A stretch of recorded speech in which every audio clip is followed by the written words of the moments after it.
여러분 5월달 아마 아직까지 소비자 물가지수는 나오지 않았지만 이제 나올 겁니다. 얼마나 물가가 폭등했는지 그 지표가 밝혀질 텐데 적어도 2% 후반, 그것도 한참 후반이 가지 않을까 그렇게 예상을 하고요. 좀 많이 가면 3%도 갈 수 있다. 소비자 물가가 3%도 갈 수 있다. 이렇게 예상합니다. 왜냐고요? 이게 기획재정부 1차관입니다. 2억 원. 이분은 2억 원이에요. 그죠? 10억 원도 아니고 20억 원도 아니고 2억 원입니다. 아마 이런 놀림을 굉장히 많이 받았을 것 같아요. 굉장히 젊은 기획재정부의 제1차관인데 1차관이 거시경제회의에서 말입니다. 거시경제금융회의에서 이런 이야기를 했어요. 2분기 물가가 일시적으로 2% 상회할 가능성이 높다 이렇게 말입니다. 이것은요 시장에 구두 개입한 거예요. 금리가 오른다는 것을 일시적으로 지금 표현한 겁니다. 금리가 오른다는 것. 2분기에 더 많이 오를 수 있다는 것을 지금 나타내 주었고요. 금리 오르는 거에 죄송합니다. 금리가 물가 오르는 거에 대해서 대비해라 뭐 이런 이야기입니다. 그러면서 덧붙이기를 국제유가 너무 많이 오른다. 게다가 농축수산물 많이 오른다. 쉽게 말하면 공급 측의 요인, 나쁜 인플레이션 요인이 작동을 해서 지금 물가가 많이 오를 거고 작년 5월에 물가가 굉장히 낮았잖아요. 마이너스 0.3%인가 아마 그랬을 겁니다. 그러면 작년 5월에 물가가 너무 낮았기 때문에 기저효과도 있다. 기저효과도. 그래서 결국은 소비자 물가가 3% 가까이 오르지 않겠느냐 하는 지금 예측을 하고 있습니다. 3% 정도 오르지 않겠느냐. 문제는 여러분, 문제는 이게 일시적이냐 아니냐의 문제입니다. 지금 기획재정부에서는 쉽게 말하면 정부는 일시적으로 소비자 물가가 이렇게 상승하고 있다. 4월에 2.3%, 5월엔 지금 얼마인지 모르겠지만 2.2% 후반대, 3% 초반대가 되겠죠.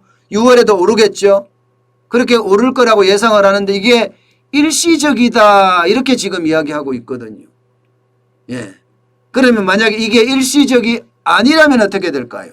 지금 시장에서는요. 기획재정부의 말을 곧이곧대로 듣지 않습니다. 이게 일시적이 아닐 거라는 예상을 하고 있어요. 결국은 인플레이션으로 갈 수밖에 없다는 예상을 하는 겁니다. 그 이유가 바로 이런 생산자 물가가 너무 많이 오르기 때문이에요. 생산자 물가가 오르면요. 한 달 후에 소비자 물가 굉장히 많이 오르거든요. 지금 생산자 물가가 107.68입니다. 전년 대비하면 5.6% 오른 수치입니다. 3월 달에 이 정도 오르면 4월 달에 소비자 물가 2.3% 올랐죠. 마찬가지로 4월 달에 소비자 물가가 오르면 지금 4월 달에 소비자 물가가 107.68로 올랐거든요. 죄송합니다. 생산자 물가가 107.68로 올랐거든요. 그러면 5월에 소비자 물가는요. 생산자 물가가 5.6%까지 올랐다면 5.6%까지는 오르지 않을지 모르지만 굉장히 많이 오를 가능성이 큽니다. 이런 측면에서 봐서는요. 정부가 이야기하는 일시적이다 하는 것을 못 믿겠다 이렇게 이야기할 수가 있습니다. 그렇게 되면 물가 상승률도 저는 3% 넘어설 수도 있다는 예상을 합니다. 3% 넘어설 수도 있다는 예상을.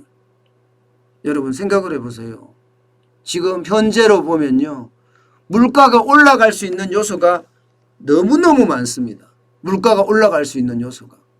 일단 공급 측의 어떤 물가가 올라가는 요소, 공급 측의 물가가 올라가는 요소는 원자재가 오르죠. 중간재가 오르죠. 그러니 기업 입장에서는 물가를 올릴 수밖에, 제품의 물가, 소비자 물가를 올릴 수밖에 없는 그런 상황이 지금 실질적으로도 많이 올리고 있고요. 실질적으로도. 예. 그러니까 공급 측의 원인이 돼서 공급 측의 어떤 원자재나 중간재가 상승했기 때문에 소비자 물가를 올려야 되는, 제품의 물가를 올려야 되는 그런 상황이 굉장히 크다는 거죠. 여기에다가 정부가 지금 재난지원금 계속 퍼붓고 있죠. 재난지원금 퍼붓고 있죠. 지금 올해만 해도 3차 재난지원금, 4차 재난지원금 앞으로 퍼부을 일이 많습니다. 백신 주가비부터 시작을 해서요.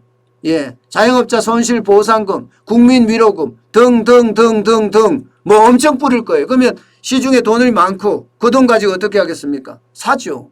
지금 소비 쿠폰도 지금 뿌리고 있잖아요. 소비 쿠폰도.